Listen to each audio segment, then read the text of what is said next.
Okay, we are going to do synovial joints. We're going to show how we can draw quickly a synovial joint. So as you remember, synovial joints are freely movable joints. They allow two bones to work together, okay? So they'll join those bones up, because if we think about it, there's one bone, and then we've got another bone here. Okay, so there's two bones. Those bones don't actually join together. What they need is some help. Okay, so a synovial joint would join them together. The first thing we would have would be the articular cartilage. Okay, it's the articular cartilage. That protects the ends of the bone, so it kind of cushions the ends of the bone. Okay, how does that sound so far?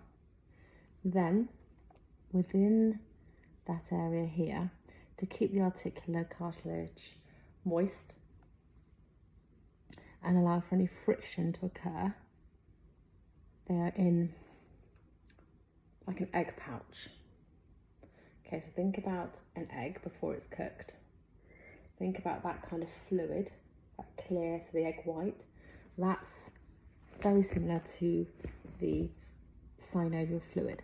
Okay, so you have the synovial fluid. Let me just draw again. So we have,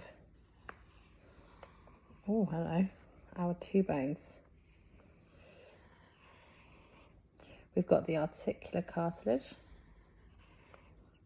that cushions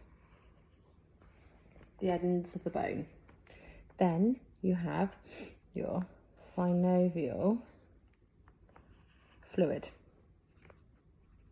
Okay, synovial fluid. Does that make sense so far? So we have the synovial fluid, the articular cartilage. Okay, so that cushions and keeps the articular cartilage and the ends of the bone lubricated. Okay, so it creates a nice fluid like an egg sac that they kind of sit in, and they're all nice and relaxed inside. Okay, then we have the synovial membrane. The synovial membrane is kind of giving additional support, so it's kind of allowing,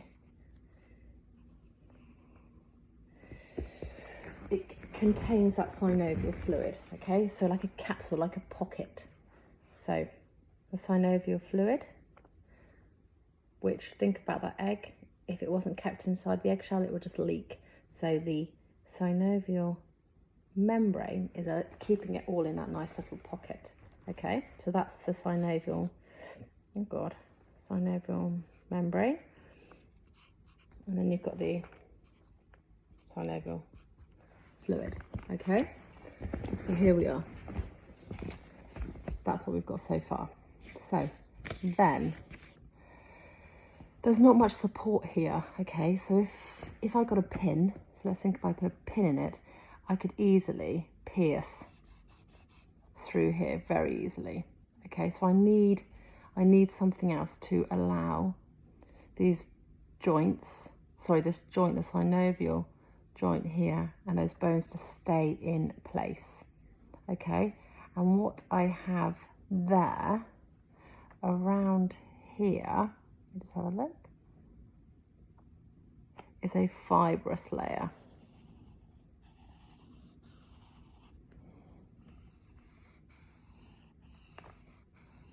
So that is my fibrous layer, which with the synovial membrane allows that joint to be pretty secure. Okay, so that pocket is not going to leak. We don't want that to happen. Okay, how does that sound? So it's like a little pocket around that synovial fluid and around the articulation. Okay, to add more support, we would also have ligament. So a ligament can also give additional support. Remember, ligaments join bone to bone. So there's a lot of stuff making sure that those bones don't slip out of place. Then, I'm just showing you all possibilities. Then we also could have, so let me draw it. Imagine that's my muscle, my striated muscle. Okay, so there's my striated muscle. And then my tendon. So I can also have a tendon as well that's giving additional support. So for instance, the shoulder joint, okay, ball and socket joint here, is very much unstable.